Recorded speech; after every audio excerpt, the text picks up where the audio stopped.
Que toutes les bénédictions du Très-Haut se reposent sur vous tous en Christ le plus que vainqueur. Amen.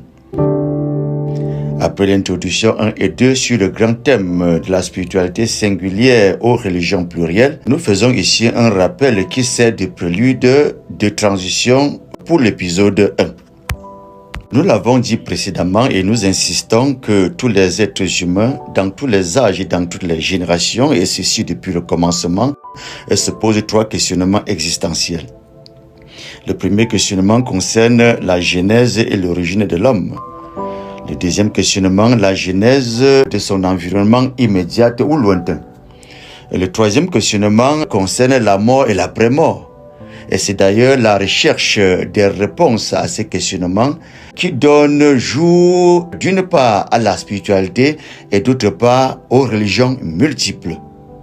Nous avons vu également que pour obtenir du divin créateur des réponses qui épousent la spiritualité originelle et universelle, il faut d'une part se mettre au-dessus des divergences et contradictions religieuses et d'autre part, il faut sonder ces religions objectivement, laquelle objectivité n'est possible que quand nous commençons premièrement à balayer notre propre cours, deuxièmement à faire notre propre aggiornamento, ensuite à faire notre propre critique, et enfin, notre propre mise en cause, notre propre mue pour parvenir à l'esprit de cette citation divine. Je cite, « Toute grâce excellente et tout don parfait descendent d'en haut du Père des Lumières, chez lequel il n'y a ni changement, ni ombre de variation. » Fin de citation.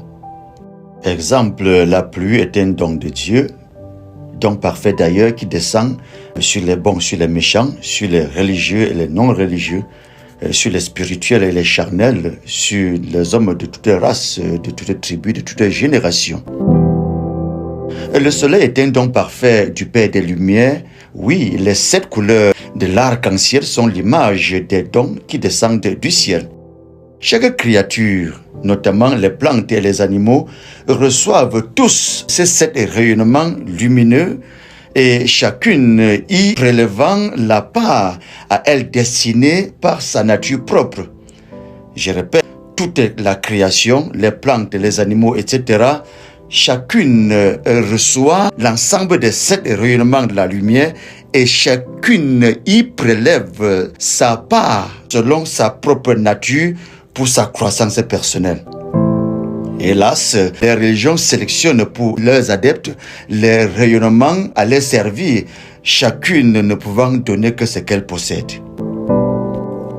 Je veux donc dire qu'il y a une sélection naturelle, faite par les plantes, faite par les animaux, faite par toute la création, mais dans les religions, il y a une sélection artificielle, des rayonnements lumineux à servir au sein d'une dénomination, d'une zone culturelle, ainsi de suite. Vous comprenez pourquoi tant de contradictions, tant de luttes et tant de haine tout au long de l'histoire. La religion qui a la coloration lumineuse, authentique, rouge et verte se positionne comme universelle et veut s'imposer et répondre aux questions existentielles.